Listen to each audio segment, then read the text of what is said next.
ABCD BDFE ACGH তিনটি বর্গ। এই যে ABCD এটা একটা বর্গ,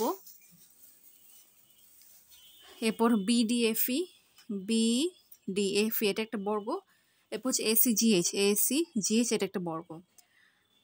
ADFEIGH এই যে ADFEIGH মানে এই সম্পূর্ণ ক্ষেত্রটির কিংবা সম্পূর্ণ বহুভুজটির ক্ষেত্রফল বলেছে 750 বর্গ একক।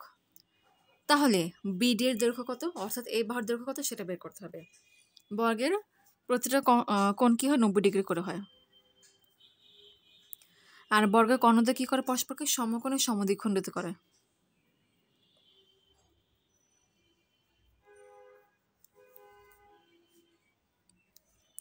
খেয়াল করো,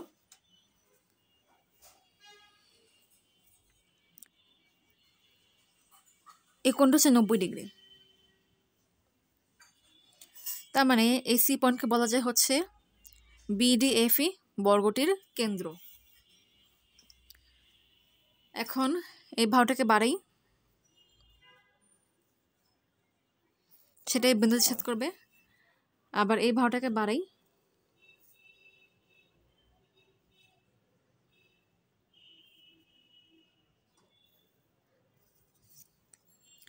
এই বিন্দুতে ছেদ করলো।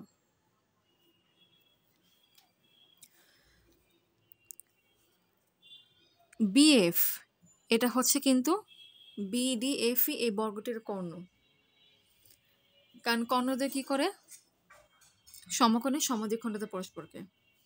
যেহেতু এখানে একটা সমকোণ তৈরি হয়েছিল, তার মানে অবশ্যই এই পয়েন্টটা হচ্ছে কেন্দ্র। অতএব এই পয়েন্ট দিয়ে হচ্ছে এই বর্গের এই কর্ণ দুটো কি করবে, যাবে। তার মানে এটা 90 ডিগ্রি, একইভাবে এটা 90 ডিগ্রি, এটা 90 ডিগ্রি এবং এটা 90 ডিগ্রি।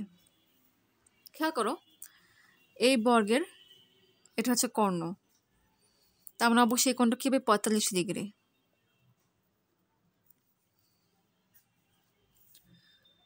আবার এই বর্গের এটা হচ্ছে কর্ণ, তাহলে এই কোণের মান কি হবে, 45 ডিগ্রি। কারণ বর্গের কর্ণটা কি করে, শীর্ষ উৎপন্ন কোণকে সমান দুই ভাগে ভাগ করে, 90 ভাগ 2 হচ্ছে 45, তাই এই কোণ 45 ডিগ্রি। এখন হচ্ছে এই লাইনটাকে বাড়াই, একইভাবে এই লাইনটাকে এখানে বাড়াই দিই।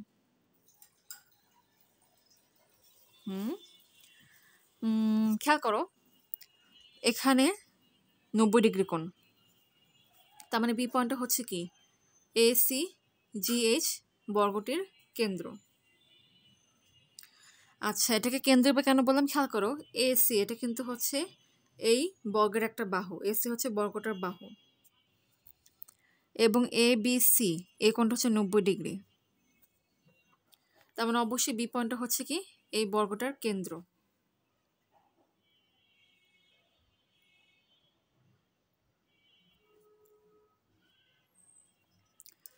এখন যে সিবি বাহুটাকে বাড়াই,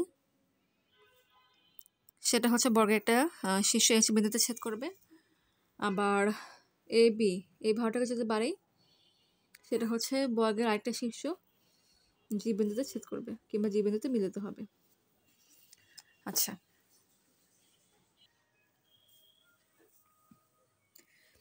এই জায়গাগুলো আবার এক্সপ্লেন করছি, খেয়াল করো যে এই বর্গের মধ্যে বিডি হচ্ছে কর্ণ, আবার এই BDF এই বর্গের মধ্যে বিডি হচ্ছে বাহু। এখানে BCD এই কোণটা হচ্ছে 90 ডিগ্রি, যেখানে বিডের বাহুটা হচ্ছে এই বর্গের বাহু। যেহেতু এই কোণ 90 ডিগ্রি, তার মানে সি অবশ্যই কি বর্গটির কেন্দ্র। তার মানে এই বর্গের যে দুটো কর্ণ আছে সেটা অবশ্যই কি এই সি পয়েন্ট দিয়ে যাবে। একইভাবে BCDA এই বর্গের এসি হচ্ছে কর্ণ, আবার ACGH এই বর্গের এসি হচ্ছে বাহু, ABC এই কোণটা হচ্ছে 90 ডিগ্রি, এবং এসি যেহেতু এই বর্গের একটা বাহু, এবং ABH এই কোণটা হচ্ছে 90 ডিগ্রি, তার মানে বি পয়েন্টটা অবশ্যই হবে কি এই বর্গটার কেন্দ্র। তার মানে এই বর্গটার দুটো কর্ণ অবশ্যই কি হবে বি পয়েন্ট দিয়ে যাবে। এগুলো ছিল মূল এক্সপ্লেনেশন। আচ্ছা, বিএফ হচ্ছে এই বর্গটির কর্ণ। তার মানে এই কোণ কি হবে 90 ডিগ্রি, কারণ বর্গের কর্ণ কি করে শীর্ষ উৎপন্ন কোণকে সমদ্বিভাগে ভাগ করে। আবার এসি হচ্ছে কি এই বর্গটির কর্ণ। তাহলে এই কোণের মান কি হবে 45 ডিগ্রি হবে, কারণ বর্গের কর্ণ কি করে শীর্ষ উৎপন্ন কোণকে সমদ্বিভাগে ভাগ করে। আবার এটা একটু বলছি, এটা যেহেতু এই বর্গটির কর্ণ এবং কর্ণ কি করে শীর্ষ উৎপন্ন কোণকে সমদ্বিভাগে ভাগ করে, তা এই কোণ হবে 45 ডিগ্রি। একইভাবে এই কোণ কি 45 ডিগ্রি। এখানে এই পয়েন্টের নাম দিলাম ও। খেয়াল করো বিওসি এবং বিআইজি, মানে বিওসি এবং বিআইসি এই দুটো ত্রিভুজের মধ্যে এই কোণ এবং এই কোণ হচ্ছে পরস্পর সমান। আবার খেয়াল করো এটা হচ্ছে কি এসিজিএইচ এই বর্গটির কর্ণ। কর্ণ কি করে শীর্ষ উৎপন্ন কোণকে সমদ্বিভাগে ভাগ করে, তার মানে এটা হবে 45 ডিগ্রি। একইভাবে খেয়াল করো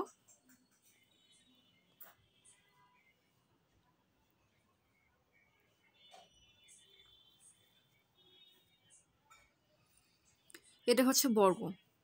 বর্গের প্রতিটা কোণ কি হয় 90 ডিগ্রি হয়, অতএব এই কোণটা হচ্ছে সম্পূর্ণ 90 ডিগ্রি। যার এতটুকু হচ্ছে 45 ডিগ্রি, তার মানে এতটুকু কোণ অবশ্যই হবে 45 ডিগ্রি হবে। এখন এই ত্রিভুজ এবং এই ত্রিভুজের মধ্যে এই কোণটা হচ্ছে এই কোণের সমান, এই কোণটা হচ্ছে এই কোণের সমান। ত্রিভুজের তিনটা কোণ সমষ্টি হচ্ছে 90 ডিগ্রি। এই ত্রিভুজের মধ্যে এই দুটো কোণের সমষ্টি হচ্ছে 90 ডিগ্রি, তেমন তৃতীয় কোণ অবশ্যই কি হবে 180 ডিগ্রি মাইনাস 90 অর্থাৎ 90 ডিগ্রি হবে। এখন এই ত্রিভুজ এবং এই ত্রিভুজের মধ্যে খেয়াল করো এই কোণ হচ্ছে এই কোণের সমান, এই কোণ হচ্ছে এই কোণের সমান, এবং এই কোণ এবং এই কোণ হচ্ছে 90 ডিগ্রি করে, এবং এটা হচ্ছে কি সাধারণ বাহু, মানে এই দুটো ত্রিভুজের এই বিসি হচ্ছে সাধারণ বাহু। তার মানে অবশ্যই কি বিওসি এবং বিআইসি এই দুটো ত্রিভুজ হচ্ছে কি সর্বসম। সর্বসম মানে এদের প্রতিটা বাহু এবং প্রতিটা কোণ কি হবে পরস্পর সমান। বিআইসি এবং বিওসি এই দুটো ত্রিভুজ কি পরস্পর সর্বসম, তাহলে অবশ্যই এই দুটো ত্রিভুজে কি হবে ক্ষেত্রফল কি হবে পরস্পর সমান হবে।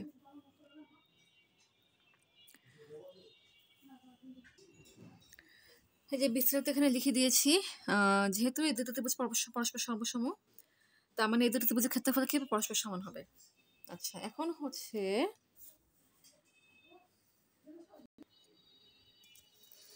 এই লাইনটাকে বাড়াই, এরপর হচ্ছে এই লাইনটাকেও বাড়ায় দিই।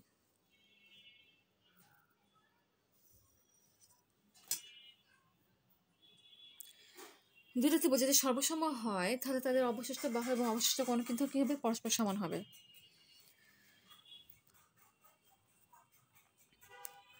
আবার খেয়াল করো এই যে আই বি ও সি এই চতুর্ভুজের এই কোণ 90 ডিগ্রি, এই কোণ 90 ডিগ্রি, এই কোণ 90 ডিগ্রি এবং এই কোণ 90 ডিগ্রি, কারণ 50 যোগ 50 90 ডিগ্রি, তার মানে এটা একটা বর্গ। আবার যেহেতু এটা একটা সরলরেখা, সম্পূর্ণ কোণ 180 ডিগ্রি, এতটুকু 90, তার মানে এতটুকু অবশ্যই কি হবে 90 ডিগ্রি হবে। এতটুকু কোণ তো 90 ডিগ্রি,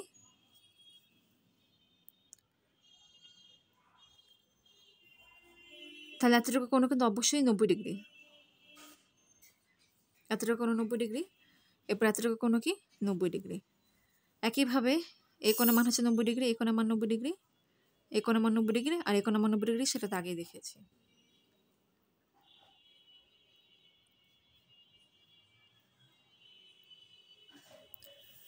যেভাবে দেখানো হলো এই দুটো ত্রিভুজ হচ্ছে পরস্পর সমান, ঠিক একইভাবে দেখানো যায় যে এখানে যে 1 2 3 4 5 6 7 8 9 10 11 12 13 14 15 এই 15টা ত্রিভুজের ক্ষেত্রফল প্রত্যেকের সমান। অর্থাৎ এখানে যে 15টি ত্রিভুজ তৈরি হয়েছে 1 2 3 4 5 6 7 8 9 10 11 12 13 14 15 এই যে 15টি ত্রিভুজ তৈরি হয়েছে। তারপরে দেখাচ্ছি এর একটা ত্রিভুজ, এটা একটা ত্রিভুজ, এটা একটা, এটা আরেকটা, এটা একটা, এটা আরেকটা, এটা একটা, এরপর এটা একটা, এটা আরেকটা, এটা একটা, এটা আরেকটা, এটা একটা, এটা আরেকটা এবং এটা আরেকটা। আচ্ছা নাম দিই। 1 নম্বর ত্রিভুজ 2 3 4 5 6 7 8 9 10 11 12 13 14 15। এই যে 15 ত্রিভুজ তৈরি হয়েছে এর কিন্তু প্রত্যেকের সমান। অতএব এই 15 ত্রিভুজের ক্ষেত্রফল কি পরস্পর সমান। খেয়াল সম্পূর্ণ বহুভুজের ক্ষেত্রফল কি বলছে 750 বর্গ একক। অর্থাৎ এখানে যে 15টা ত্রিভুজ তৈরি হয়েছে 15টা ত্রিভুজের টোটাল ক্ষেত্রফল হচ্ছে কি 750 বর্গ একক। তার মানে একটা ত্রিভুজের ক্ষেত্রফল কি হবে 750 ভাগ 15 5 15 75 50 বর্গ একক। তা আমার যেখানে যে ত্রিভুজগুলো আছে এই 15টা ত্রিভুজের প্রত্যেকটা ত্রিভুজের ক্ষেত্রফল কি 50 বর্গ একক করে। তার মানে ত্রিভুজ এওডি এর ক্ষেত্রফল কি 50 বর্গ একক। শুরুতেই বলেছি বর্গের কর্ণদ্বয় কি করে পরস্পরকে হচ্ছে সমকোণে সমদ্বিখণ্ডিত করে, আর বর্গের কর্ণগুলো কি থাকে পরস্পর সমান থাকে। তবে এতটুকু দৈর্ঘ্য যদি বি হয় এতটুকু দৈর্ঘ্য বি হবে, আবার এতটুকু দৈর্ঘ্য বি হবে, আবার এতটুকু দৈর্ঘ্য কি হবে বি হবে। এখন ত্রিভুজ এওডি এর ক্ষেত্রফল কি হবে ত্রিভুজ এওডি এর ক্ষেত্রফল হাফ ইন্টু ভূমি ইন্টু উচ্চতা, কিংবা বলতে পারি এই ত্রিভুজের ক্ষেত্রফল কি যে দুই বাহু পরস্পর সাথে 90 ডিগ্রি কোণ করে আছে তাদের গুণফলের অর্ধেক। আমরা পেয়েছি ত্রিভুজ এওডি ক্ষেত্রফল 50, তার মানে এটা সমান কি হবে 50 বর্গ একক। দুই পাশে ভাগের পাশে কি যাবে গুণ হয়ে যাবে। অতএব বি ইন্টু বি সমান সমান 2 ইন্টু 50 ইকুয়ালস টু কি 100 ইকুয়ালস টু কি 10 ইন্টু 10, কারণ 10 গুণ 10 হচ্ছে 100। বি গুণ 20 হচ্ছে 10 গুণ 10, তার মানে কি বলছে বি এর মান কি হবে 10 হবে। কোশ্চেনে চেয়েছে বিডি বাহুর দৈর্ঘ্য কত, বিডি বাহুর দৈর্ঘ্য কত চেয়েছে। আচ্ছা খেয়াল করো বিডি এই বাহুকে লেখা যায় এ বি প্লাস বি, এই যে ছোট বি এই ভরদৈর্ঘ্য ছোট বি ধরছি, আবার এই ভরদৈর্ঘ্য ছোট B, B plus B equals to B ভরদৈর্ঘ্য কি পেয়েছে 10, 10 প্লাস 10 ইকুয়ালস টু 20। তার মানে এই যে বিডি আছে এই ভরদৈর্ঘ্য কি 20 একক, এটাই অ্যান্সার।